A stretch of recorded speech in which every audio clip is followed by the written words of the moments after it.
Okay, well, it's lovely to be in Dublin again. And thanks very much for inviting me.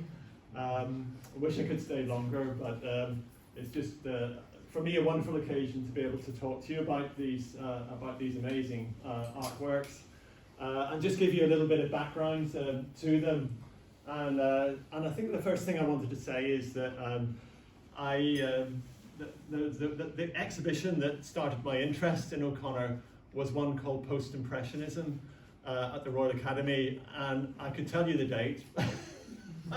I'll qualify it by saying I was very young, but it opened in 1979 and it finished in 1980, and it was an absolutely, I mean, if you don't get, the catalogue's very easy to get online, and it's a wonderful catalogue, encyclopedic. Every country in Europe is represented, and each country had its own room. So, well, apart from Ireland, which was lumped in,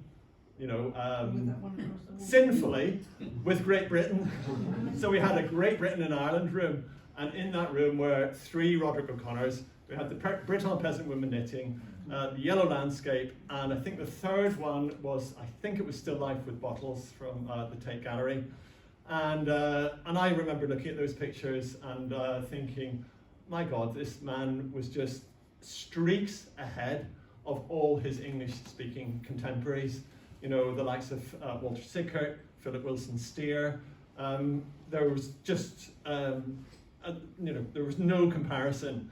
And it was instantly obvious to me that here was a man who knew about Van Gogh, who knew about Gauguin.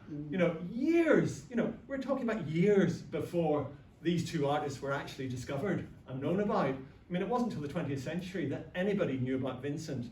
And there's Roderic, who actually knew about Vincent whilst Vincent was still alive.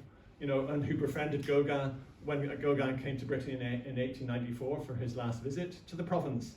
So, 40 years on, that's still, that's still really, I think, underestimated by the wider art-loving public. That he tends to be seen in an English-speaking context, whereas he should rightfully be seen in a continental context, because he was up there. He wasn't up there with Sickert and Steer and Osborne and so on. He was actually up there with Van Gogh and Gauguin and Monet and all the rest of it. And that's really apparent when you look at these pictures. Just remember that these works were painted, the etchings were made in the decade of the 1890s. How many years ago is that? It's 130 years ago, which is quite incredible when you see how modern they are for the period. So that was that moment. That was what hooked me into O'Conor, and I thought, I've never come across this guy before. I've got to study him. Why isn't he better known? So that was my motivation to research his life and his work. And it's 40 years on, I'm still doing it. But it's been a voyage of discovery, and it's just wonderful that new things are still emerging that have been hidden away in private collections across the world for maybe 5, 6, 7 decades. Not least the 2 seascapes here, that they've just come totally out of the blue, and they're absolutely cracking, totally cracking and wonderful examples of O'Conor. So my talk is it's about O'Conor in the 1890s. If anything, it is the preeminent decade of his career. And I just wanted to kind of walk you through quite quickly Brittany. Obviously, the slides are my own slides, so obviously this is not Brittany as it was in O'Conor's time, but it was a province apart for most of its history. Very proud, very independent, and kind of had its own culture, its own history, even to some extent its own religion. If you go back to the era of the Standing Stones, and if you visit Karnak, you can see thousands and thousands of standing stones. It's just incredible. Calvaries, the church closes in Brittany. If you haven't been, go and visit them. They're just the most wonderful semi-primitive works of art, carved straight out of granite. And of course O'Conor and Gauguin saw these primitive carvings and were instantly a sort of painting and drawing them and including them in their artworks. So on the left you've got stone, on the right you've got a painted wood carving that was actually featured by Gauguin in several of his paintings. And that's the one on the right is in Nizon, just on the hillside above Pont-Aven. Another feature of Brittany are the religious pardons, which is just a festival of a saint who's celebrated in a local church, and the local peasantry, or the local, well, not peasantry anymore, the local citizens turn out in the Breton costume, the women wearing fantastic lace around their necks, and amazing bonnets. Each little village and town has got its own distinct bonnet, and they carry the effigy of the saint, and notice that the women are doing all the hard work. That was the case in O'Connor's time, and it's still the case to this day.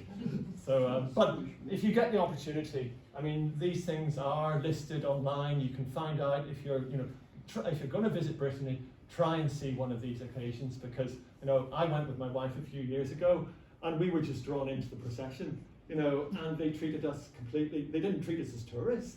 They treated us as if we were, as if we were locals.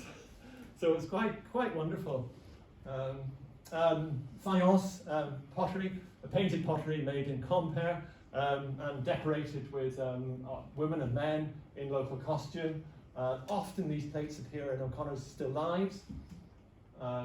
Just look at the elaboration of the costumes of those two ladies, and because of the interest of a kind of an international coterie of painters, starting with Americans but then broadening out, pan-European, Pont-Aven very rapidly became a centre of interest for painters to go, and the local peasantry that was soon began to capitalise on that influx.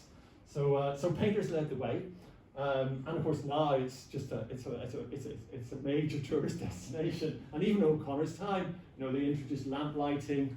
There's no train station, and even in those days it was a major undertaking to travel there from Paris. And just a map to show you, from Paris on the very right hand side, and Pont-Aven, where's Pont-Aven? Just here. And next to it, Le Pouldu, which was the coastal outpost of Pont-Aven. So the distance is actually, I quote you, by road today, I think it's 535 kilometers.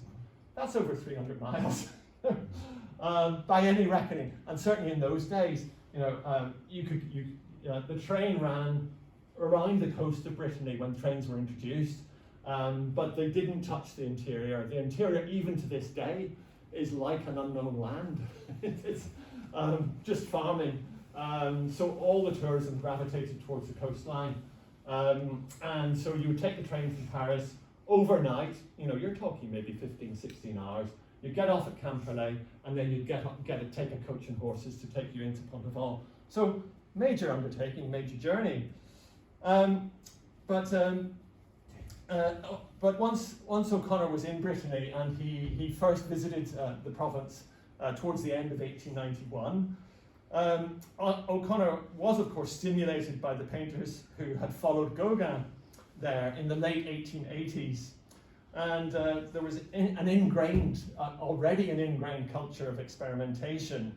And one such follower was Émile Bernard, who's the man just looking at you in the right-hand photograph.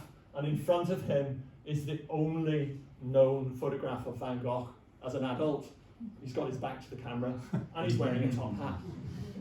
But by the banks of the Seine, absolutely iconic image. On the left is a photograph of Vincent's brother Theo.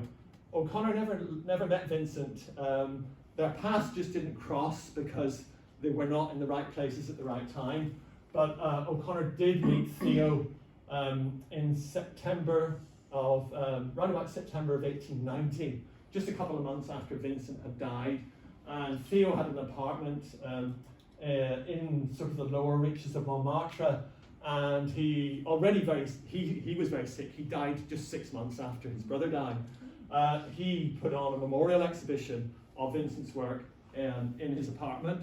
It was advertised, and O'Conor was one of the people who was astute enough to go to that exhibition. You know, where the paintings were just, you know, Émile Bernard had helped Theo. Theo wasn't really well enough to put the paintings up on the wall, so he invited Émile Bernard, the guy, very young painter, born in 1868, so he's about 20 in that photograph, to come and help him display the works, because Émile and Vincent had been such good friends. Okay, what am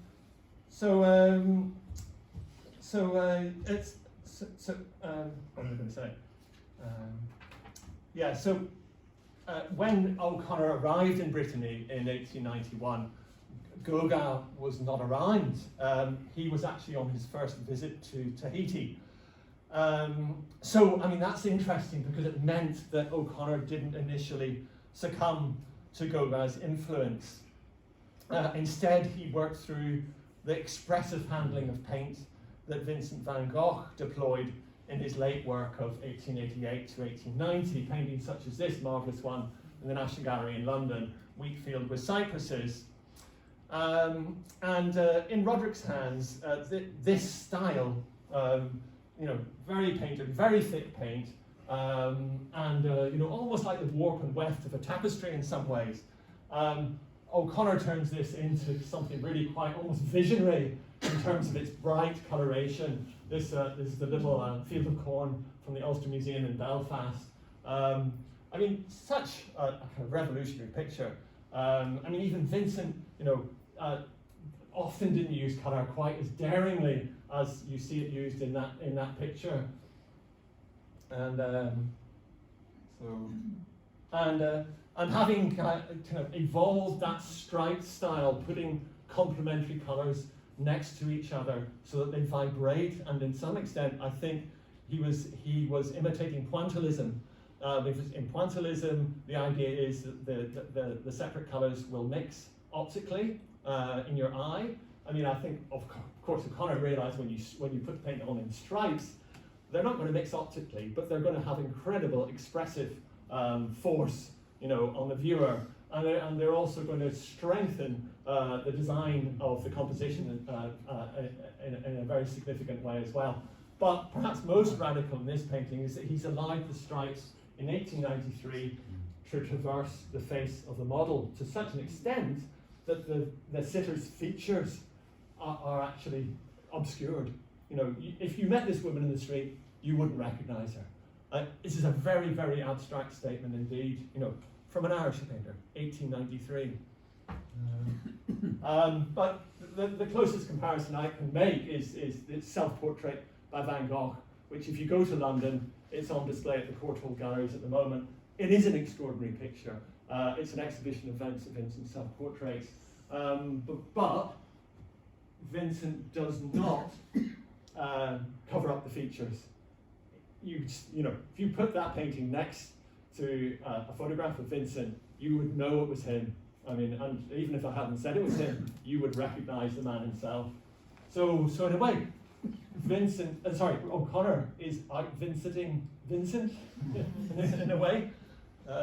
But all the lines, you know, the lines are just not there by accident. The lines are there to kind of reinforce the concentration of the sitter, this old Breton woman, as she works away with her knitting. So you really get a sense of the intense kind of busyness of her hands. Okay. Well, painted by Gauguin, a really seminal work. Vision After the Sermon, 1888, and why am I showing this? Well, it perhaps best illustrates the style known as synthetism, which was pioneered by Gauguin in 1888 and was a point of dispute between him and Émile Bernard, who invented the style first. And eventually the two men fell out completely over this argument. They couldn't agree. But nonetheless, you can see this painting in Edinburgh, absolutely wonderful work. And this actually is a painting of a Breton pardon. And they were often accompanied by wrestling matches. And so this is a group of peasants in a field outside the church watching a wrestling competition. But in their mind's eyes, what they're seeing is transformed into a kind of religious experience, Jacob wrestling with the angel. So rather than putting the figures in a green field, which would have been the real, what Gauguin actually saw, he's put them into a visionary red field, but in a way that's actually very influenced by Japanese prints. So, extraordinary painting, but O'Conor doesn't go in that direction. If anything, he veers away from it. And there's Gauguin himself. Lovely photograph from 1891. It was very sophisticated, very elegant. You know, this is the guy who was a stockbroker in Paris before he became a painter. So he was a late developer, but very charismatic.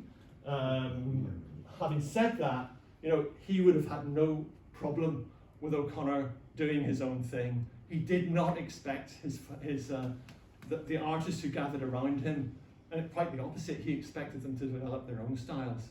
And that was really quite a revolutionary thing for the time. Okay, right, now we get down to the meat, the meat and four vegetables of my talk. So O'Conor, as I say, does not go down the road of synthetism quite deliberately.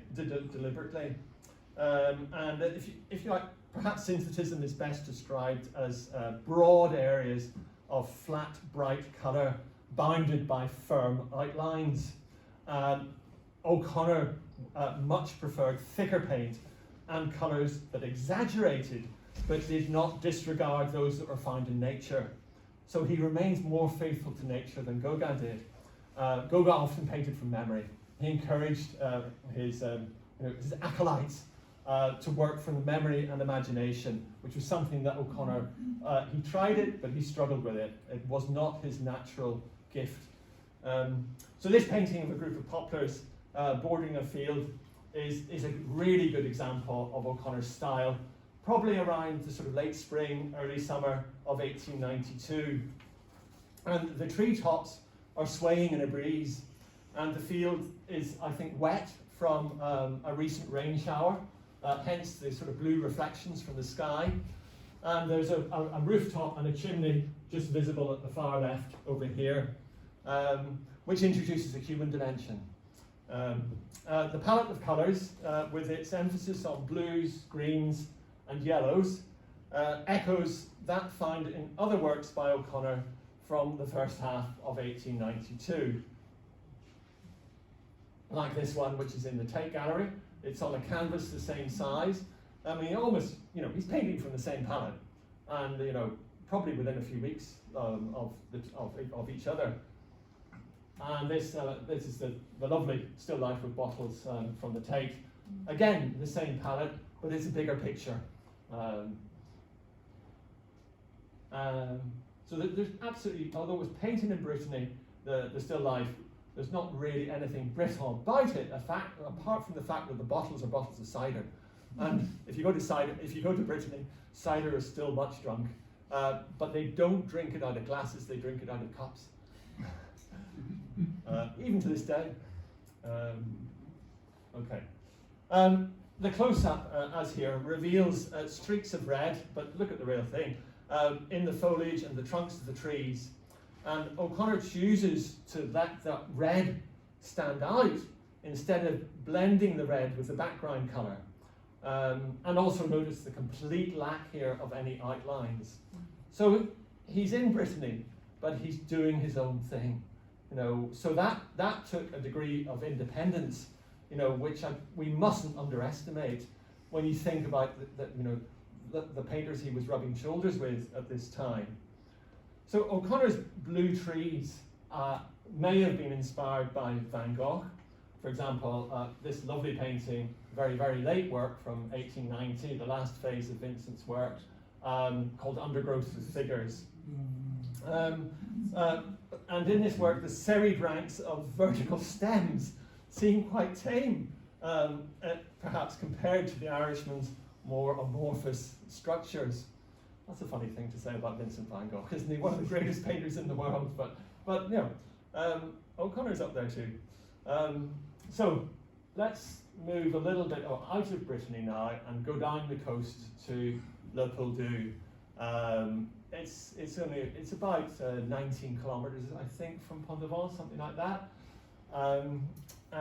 This, I think, because when the painters got, I think, you must kind of realise that Pont de Vaux was popular with painters of all shades and colours and descriptions and nationalities, and a lot of them were salon painters, very traditional, very safe, and I think there was and rivalries did build up, you know, quite intense, some of them, and so periods would come when the revolutionaries just had to get away from Pont de Vaux, from the hustle and the bustle, and this is where they'd go, because it was undiscovered. It was not the kind of lovely beach resort that it is today. Nothing like it. It was remote, and it was untouched, unspoilt.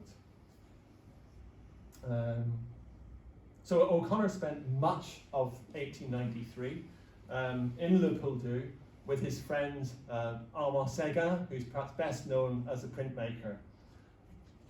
And it was Séguin who tutored Roderic in the etching process. And on occasions that they worked side by side in the landscape.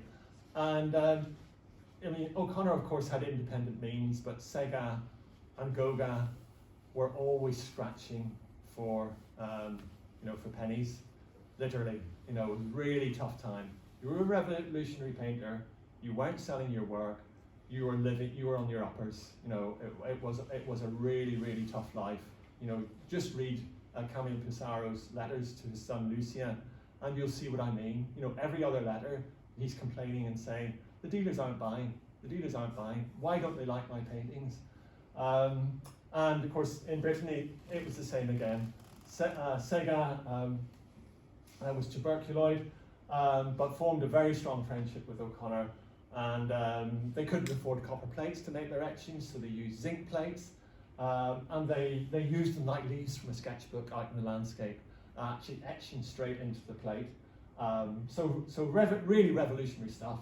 If you look also at look at Vincent's ink drawings, O'Conor must have seen some of them, because when you look at his really kind of expressive parallel lines, it is the equivalent of what he was doing in his oil paintings, but it has as much expressive force, in my view, as the oil paintings. So this is an early etching. He's still finding his way, and if you then compare it to perhaps, just the one etching that Vincent ever made in his entire life, portrait of Dr. Gachet, and O'Conor owned a proof of this very etching. So how he got it, we don't know, but it was included in the 1956 Drouot sale. So, but he was alive, he was alive to opportunities like that, and probably bought it just for a few francs, maybe from Dr. Gachet himself. But again, look at how the etching needle is used in the Van Gogh. Parallel lines used with quite expressive force. Actually gouging through the etching varnish quite harshly, and distorting the features of the sitter as well at the same time. And this is a larger etching, still done in 1893, a bit later. But look at the sophistication of this. Within the space of 6 months, the pupil is outstripping the teacher.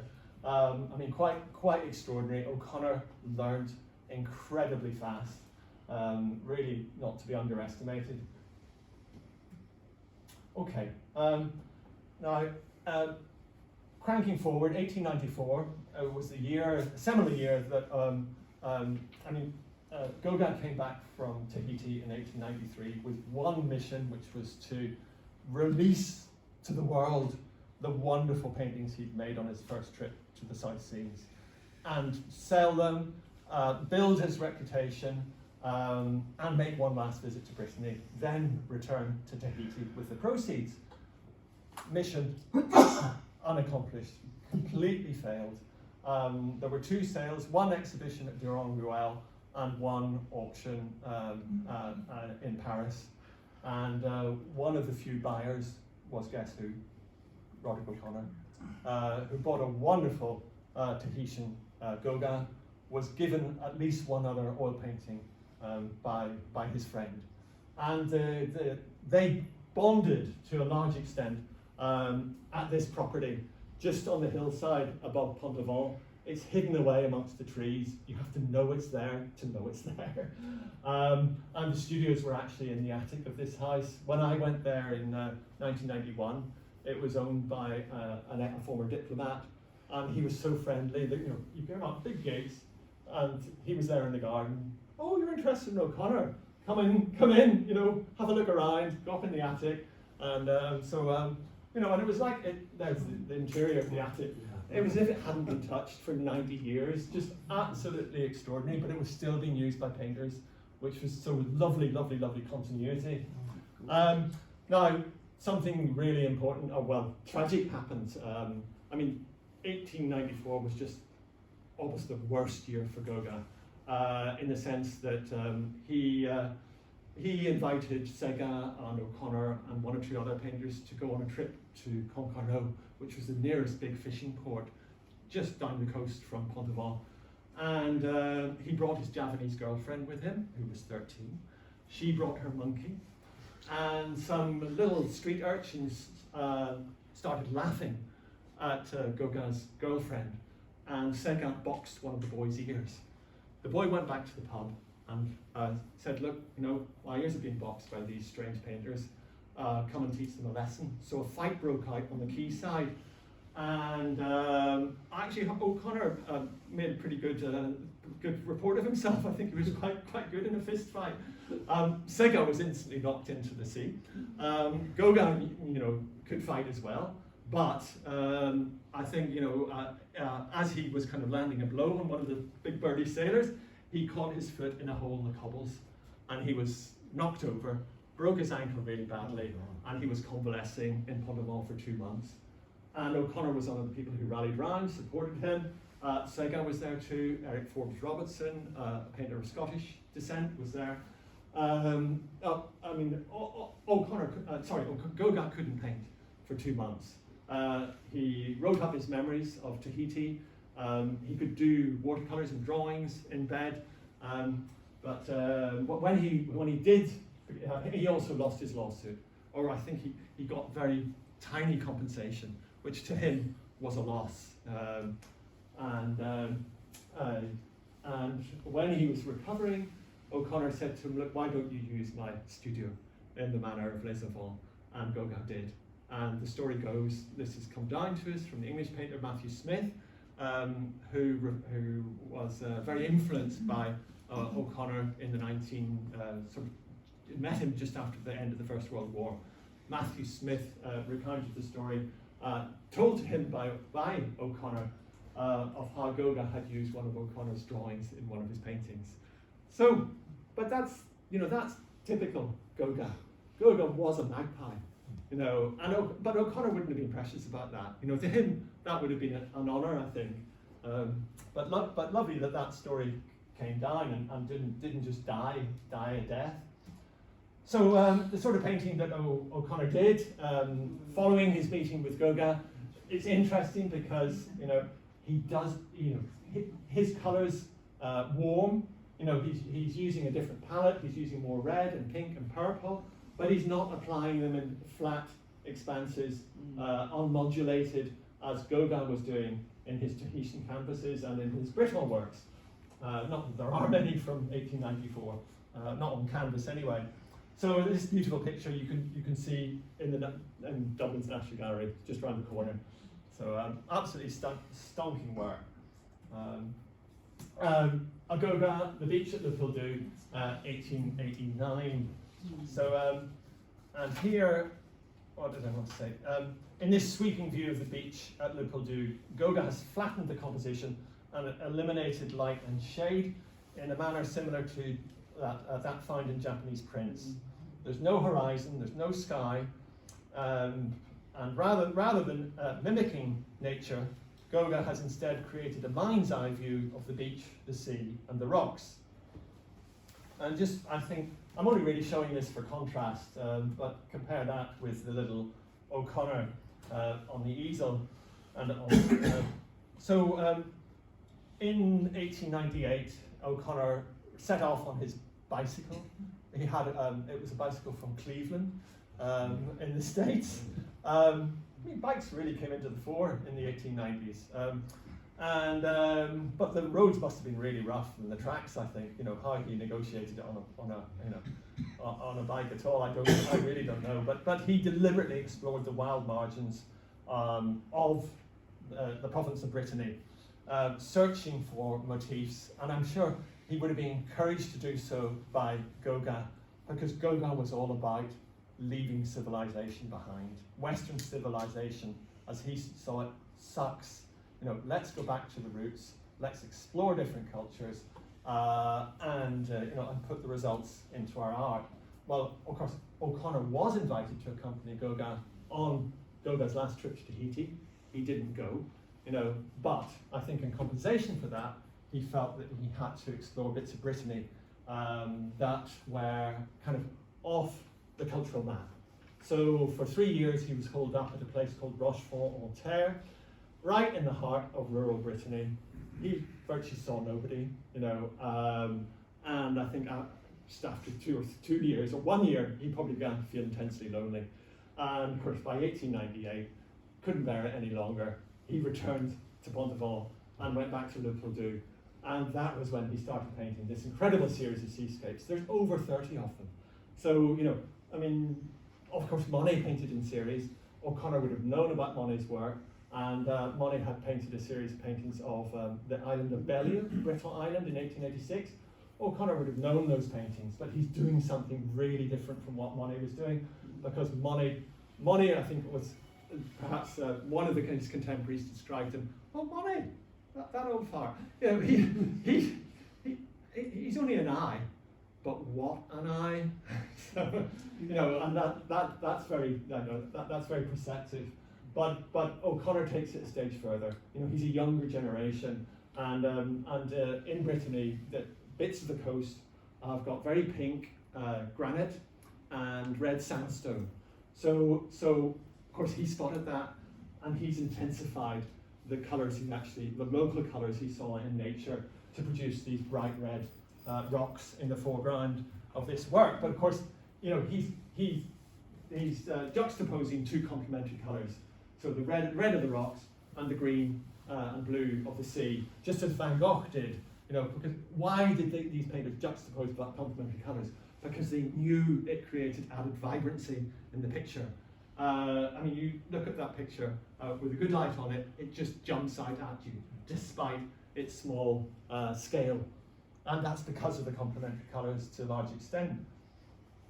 Just close up of the same thing. The drama of the sea, elemental clash of sea and rocks, so inspired O'Conor that that over 30 seascapes were created by him in just a couple of years. And the daring colours in these works have led a string of critics to dub O'Conor a fauve before the fauves.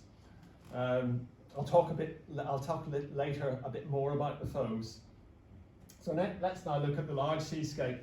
And this much larger seascape has only recently come to light after being buried in a private collection, first of all in Paris and then later Tel Aviv, for at least half a century. Here O'Conor has switched his attention away from the foreground rocks and straight into the maelstrom of the waves. The expansive, beg your pardon, hang on a sec. This is a painting by O'Conor that is exactly the same size as the one over there. You can see it in York Art Gallery in England. But it's a different kind of picture. It's more of a studio production, whereas the one over here has been painted, I think, very likely, largely on location. So in that sense, although they're the same size, they're treated very differently. I mean, this is a painting that O'Conor exhibited at the Salon des Indépendants in 1903.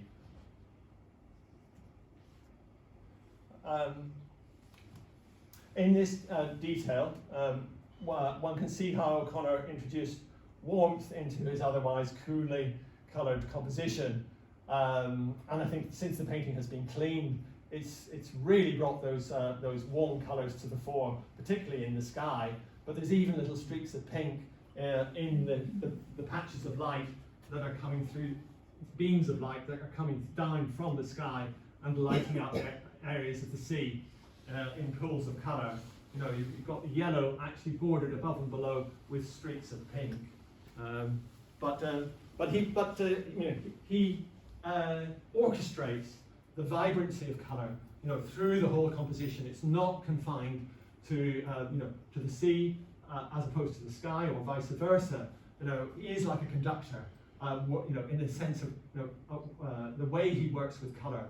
And it was Armand Segat, his good friend, who was often quite, you know, O'Conor was a reluctant exhibitor. And Segat, in one of his letters to O'Conor, said, "Come on, mate, you know, you've got all these wonderful seascapes.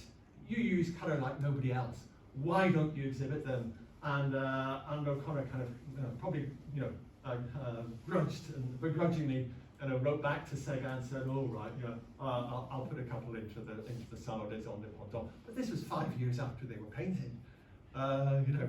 So he kind of, you know, why did it take him so long to kind of capitalise on the kind of like the daring that he had put into these pictures? I don't know the answer.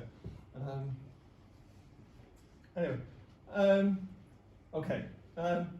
So, who was it who inspired O'Conor to embark on his seascape series? Could it be Gustave Courbet, the wonderful realist painter who executed a whole series of seascapes, revolutionary in their own way? Could it be Claude Monet? Could it be J.M.W. Turner? You know, with wonderful, you know, visions of the sea at sunset. Or could it be Gauguin? Now, although I've got no evidence to prove a connection, I think a trigger might have been provided for O'Conor's seascapes from the pioneer French photographer Gerard Legray, who was born in 1813 and died in 1884. And he was kind of popularly known as the Monet of photography. And in 1856-57, he created a series of revolutionary images of the sea, often deliberately pointing his very large plate camera, we're talking lots of heavy equipment, directly towards the sun, in order to freeze frame the movement of the waves. Nobody else was doing anything like it at the time. And there's another one. And in fact, you know, some of these were shown in England in photography exhibitions, and became so popular that there were photographic studios in London who were making copy negatives and advertising them and selling them by the hundreds, if not the thousands. They were so popular. And yet, like Gauguin, he died in obscurity, but not in the South Seas, in Egypt, in fact. And the photograph on the right, people looked at them and they thought, well, the sky's so dark, the sea's so dark, this is a moonlit scene. So people mistook them and sometimes retitled them as moonlit seascapes, but they weren't. They're dark because he was, as I say, he was pointing the camera directly at the sun. Okay. So what of O'Conor's seascapes? You know, having made them, what happened to them? As I say, as I've already said, he didn't exhibit any of them until 1903, with the encouragement of Armand Segat. And by then, O'Conor's love affair with Brittany was coming to a close. He took a studio in Montparnasse in Paris, and kept an even closer eye on the very rapid changes in the art world in the new century. But that lens was actually a two-way channel. artists can look down it in both directions. Just to quote Henri Matisse, I'm going to show one of his amazing fauve paintings in a second. Matisse actually visited Belle-Île, the island, the Breton island, in 1896, and again in 1897. And he stayed with the Australian painter John Peter Russell, with whom O'Conor was acquainted. O'Conor had stayed with him as well, and one of Russell's kind of main claims to fame is that he was a very good friend of Vincent, and they lodged together in Paris.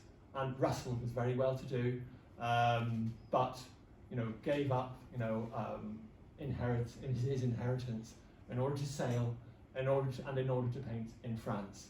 And because of his friendship with Vincent, on one occasion Vincent just sent him 10 ink drawings from the south of France as a present. O'Conor probably saw them on Belle-Île. He built himself a wonderful, wonderful house on Belle-Île that has unfortunately been pulled down. It doesn't survive. But think John Peter Russell, think Henri Matisse, think O'Conor. There is the potential there for kind of circular influences. So when O'Conor actually does exhibit his seascapes in Paris in 1903, that is actually 2 years before Fauvism breaks on the public for the first time at the Salon d'Automne. And the critic Louis Vaucel dubbed his description of the room in which the Fauve painters exhibited, he came up with the term la cage aux fauves, the cage of the wild beasts. It was a critical phrase. He was making fun of them, but of course it's like so many of these terms, it's stuck, and we're still using it to this day. But here's a Matisse of 1905,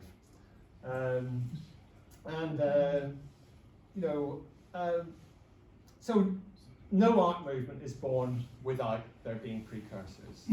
It just doesn't happen. There's always precursors. So 7 years before this seismic art world event of 1905, O'Conor was using colour with near equivalent freedom in his Breton seascapes, and indeed also some of his Breton landscapes, such as the little one over there. And here's André Derain, partner in arms to Henri Matisse. He actually painted this in London in 1906.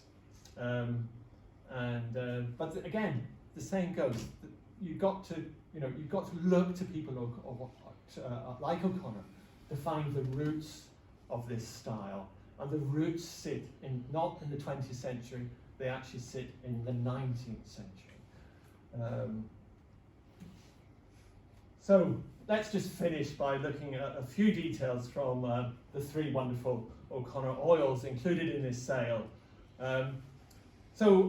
And also say that I think for over a decade, Brittany gave O'Conor the freedom to experiment. And I'm sure one of the reasons was that sheer geographical distance from Paris. Paris to him was somewhere where you studied, at that time, where you went to an academy and you did the time-honoured academic thing. But in Brittany, you were 500 kilometres away from all that, and you had complete freedom to experiment. And what's more, you had the most wonderful friends who were equally committed to experimentation, to kind of share that voyage of discovery with. Another gorgeous detail. And last but not least, the larger seascape.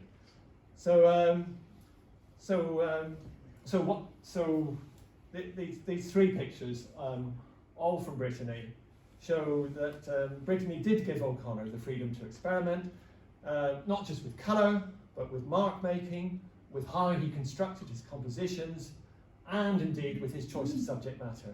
And by golly, he didn't hold back. That's it. Thank you very much.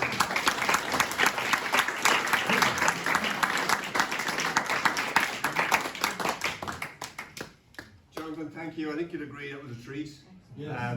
It's one way of putting the pictures in context and giving the information, but it's the passion and the genuine love you have for the artist actually comes across the most, and that's what makes it more enjoyable for us. But thank you very much. I don't know if you have any questions you'd like to ask, or regarding the paintings, or about O'Conor, or anything in the talk. Please feel free to put your hand up if you have any questions, but otherwise we just it was a real Can treat. I ask you something? I'm so intrigued by the fact that O'Conor in these years was very experimental, and then basically later in his career became a bit more boring. Less experimental, less. What happened? Well, you know, two world wars for a start. Yeah. You know, and even if you look at Picasso, war had a kind of like a backwards influence, I think, on art, in the sense that, you know, when war ended, people were just so relieved to get back to peaceful living that artists actually responded to that by, certainly in Picasso's case, by returning to classicism. Yeah. You know, and I think in some ways O'Conor does the same thing in the 1920s. It's a kind of classical or expressive style that he developed. So, I think he painted some absolutely wonderful pictures. They are more conservative. You're right. Conservative. Yeah, definitely. But then, you know, you look at some of them, and the way he uses the palette knife, for example. You know, it's you know, his handling of paint. You know, I won't name pictures, but I mean, you know, there are some absolutely gobsmacking examples, and people like Somerset Maugham and Roger Fry, you know, who visited his studio regularly. You know, those are the pictures that they bought. They didn't buy these ones. I mean, probably because they were hidden away. Yeah. But they brought the things that he was making at the time. But Jonathan, do you think that if Roderic had known that after his death all his pictures were going to be packed into wicker baskets and sold in Druo, that there must be a lot of pictures that went to Druo that if Roderic was around he wouldn't have let out of the studio? Yes. I mean, there are a lot of poor pictures, I think, with this gentleman. There are a lot of very poorly pictures that do appear that it's hard to equate with the quality of these pictures. Yes, absolutely. I totally agree. There's a lot of unfinished pictures, and the market generally doesn't discriminate, you know, between a finished and an unfinished picture. I'm sorry, but you know, I as an academic, I come to it with a different perspective. You know, yes, whether he'd be pleased or not. The one thing I would say is that I've heard stories from, you know, when I visited Neuilly-sur-Léon, where he spent his final years, and met some of the residents who actually knew him whilst he was living there. You know, they you know, they had very fond memories of him and his wife, the much younger wife, Renee, and they told, one of the stories they told me was that you know, he died. I think it was a kind of seminal point in the. It was just before, I think, 1940, and it was just before the fall of France. Of course, so in a sense, maybe a good time for him to die, because when the fall of France happened, apparently the house at Neuilly, his quite big mansion, was occupied by, you know,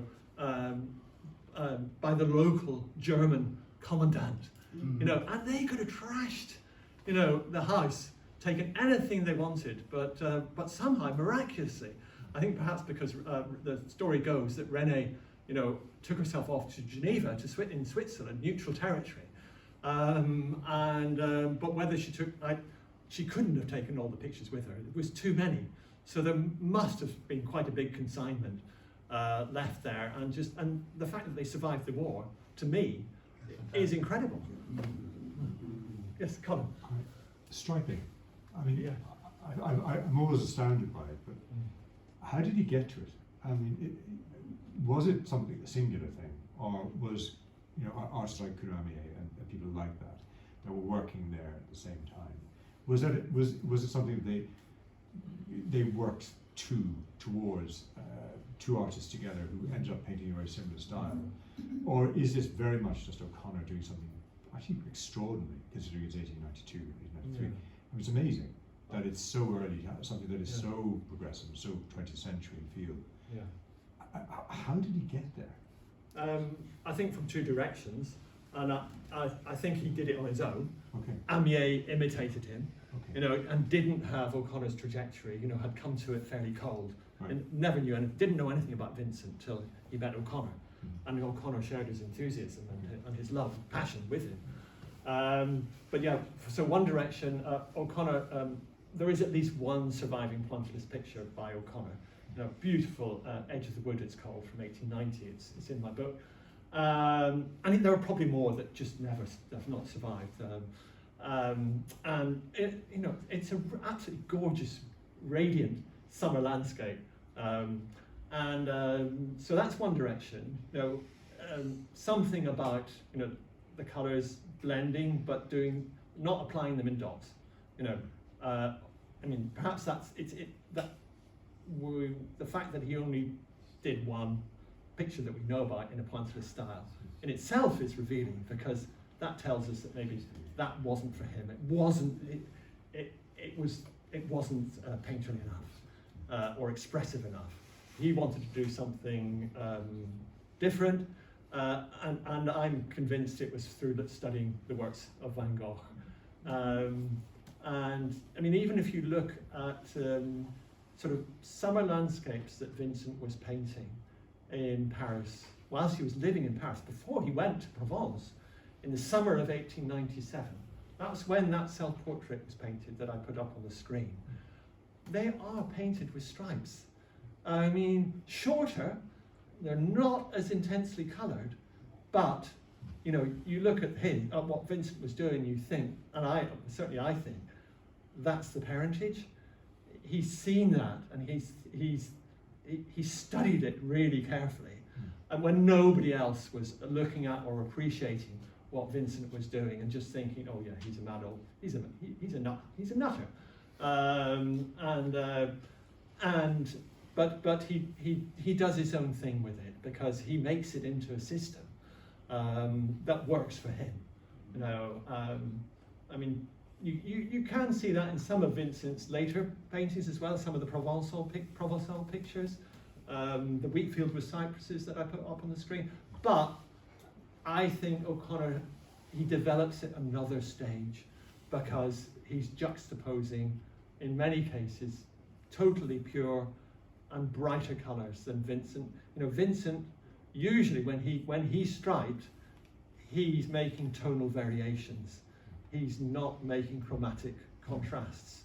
So it's a different take. Can I ask you one thing? He obviously lived out of Ireland for the majority of his life.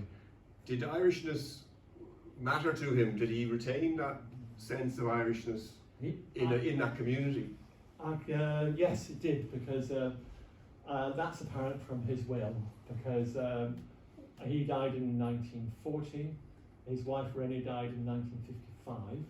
She only had a life interest in his money and his property and his artworks. And it was one of the conditions of his will that when she died, everything, the entire estate, and his investments in the New York stock market, because he had invested very astutely when he sold his lands in, you know, the inherited lands in Roscommon. The whole estate devolved on his family in Ireland, his nieces, nephews, grandnieces, and you know, all divided per stirpes in the time-honoured way. Yeah. I mean, they didn't understand. You know, they knew him as that old, you know, mad old painter in Paris. They would visit, you know, on rare occasions. Yeah. But you know, they didn't really have. Because he wouldn't have necessarily had a reputation as an artist, certainly not in this country. So. He also had a journalist friend called Walter Cranfield, who was who worked for a Canadian newspaper, had spent time in Canada, and had an office in Fleet Street. And somehow they met in Paris. And there's a wonderful letter in the National Gallery of Ireland archive from Cranfield, writing to the High Commissioner of Ireland, saying O'Connor's very ill, you know, in his 70s. His paintings are not expensive. I own 3 of them. Why doesn't the country of Ireland buy some paintings by O'Conor whilst they're still cheap, Yeah. and nothing happened. You know, but you know, the intention was there. You know, and of course the wonderful self-portrait from 1903 that I showed, that came into the collection of Ascanic Ireland in O'Connor's lifetime. Yeah. Um, Yeah. So, and of course he did lend also, when Hugh Lane did his seminal exhibition of Irish art at the Guildhall in London in 1903, that exhibition became the nucleus of what is now the Hugh Lane Gallery of Modern Art. Hugh Lane sought O'Conor out, invited him to exhibit, and was looking for a very specific picture, which is the young Breton girl of 1903, which is in the Hugh Lane Gallery to this day. And O'Conor, there's a letters in it's the Library of Ireland, the National Library of Ireland's archive. You can bring it up online, where I mean, they're exchanging postcards, you know, little handwritten notes. But he's saying, "I'll be delighted for you to have the picture." So again, he knows that's going to have a long-term trajectory. Yeah. You know, it's not just going to be London that will enjoy that picture, because Hugh Lane already had the intention for his collection to go to Ireland. I know it became disputed because didn't he die on the Lusitania? Without there was no will, I think, which is why that collection is kind of crosses the Irish Sea every few years. That's interesting. You want to? It's 30 years ago since you published, 1992, Yes. the standard catalogue raisonné of Roderic O'Conor. In fact, it's interesting, it was just a little over 30 years since the famous sale in 56 that you published that. Yes. And I think, if I recall, there are somehow over 300 oil paintings in your catalogue raisonné. Yes. But we've heard that this one has come out of the blue. Yeah. How many more in the past 30 years of O'Connor's oil paintings have come to light, roughly? As I say, a little over 300 in your catalogue raisonné. How many more? And is it likely that more of this quality are still hiding? Well, I mean, I have got a list on my computer.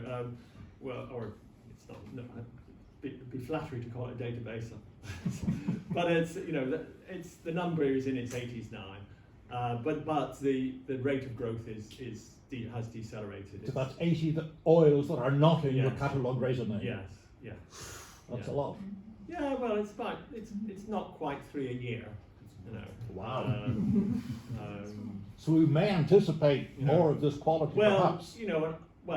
I can't claim omniscience. You know, when I published my book in 1992, there were pictures that missed me, Okay.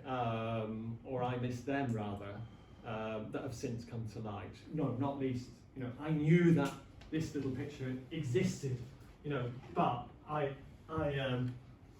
because it was in a Roland Braz and Van Bank Christmas exhibition, so I'd meticulously documented the 3 that I knew about.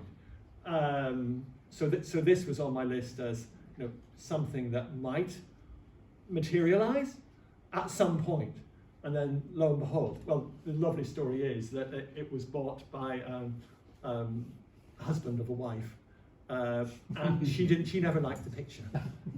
He bought it in the 60s, and no sooner had he died than the wife put the whole collection up for sale, including this. So that was, her opportunity to get it out of the house. But aren't we lucky that she did? And lucky that it's come back to Dublin. Yeah. We are anyway. Sorry, question. Oh yes, yeah. I'm interested also in Renee, because she was a painter herself. Yes. Could you say anything about her as a painter? Was she known at all, or was she completely unknown? Oh, she became known to some extent, in company with other male painters and writers. O'Conor could be quite, certainly his later life could be quite doctrinaire. But the story goes that with his wife, he took the totally opposite approach. sometimes they would paint the same subject side by side, whether it's a landscape or a nude, but mostly he just let her go her own way. And she became a sociétaire, which is a member of the Salon d'Automne. So which was quite a credit really for somebody who was, I think, would effectively have been regarded as untutored. But it's there are also on occasions, there are some paintings by O'Conor that you flip round and they've got Reading on the back, so I can, so they often painted from the same box of colours, they used the same canvases, but I don't think generally they painted on the same premises, and even when, before they were married, and moved into the big house in the Loire, she had her own flat in Paris, he had his own studio, so they kept separate premises. She was his model, wasn't she? She was his model, yes, that's right. That's how they met. And why do you think his nude paintings are less popular, or less good, if that's the right word? Oh gosh. Because as far as the peasant woman is concerned, I wouldn't want him at home. But I love looking at his fabulous nude every morning. Oh right. A great big one. Oh yes. Well, again, I think I'm a total. like John said, O'Conor never had a dealer. There were offers, not least from Ambroise Vollard, another dealer called Clovis Sago. They wanted to give him exhibitions. I mean, of course, once a painter finds a dealer, a different relationship builds and is established. Because obviously the risk or the expectation is that paintings will be produced for a market. And O'Conor just, he never saw his paintings, his artwork as commodity. I think for him that would have been the ruination.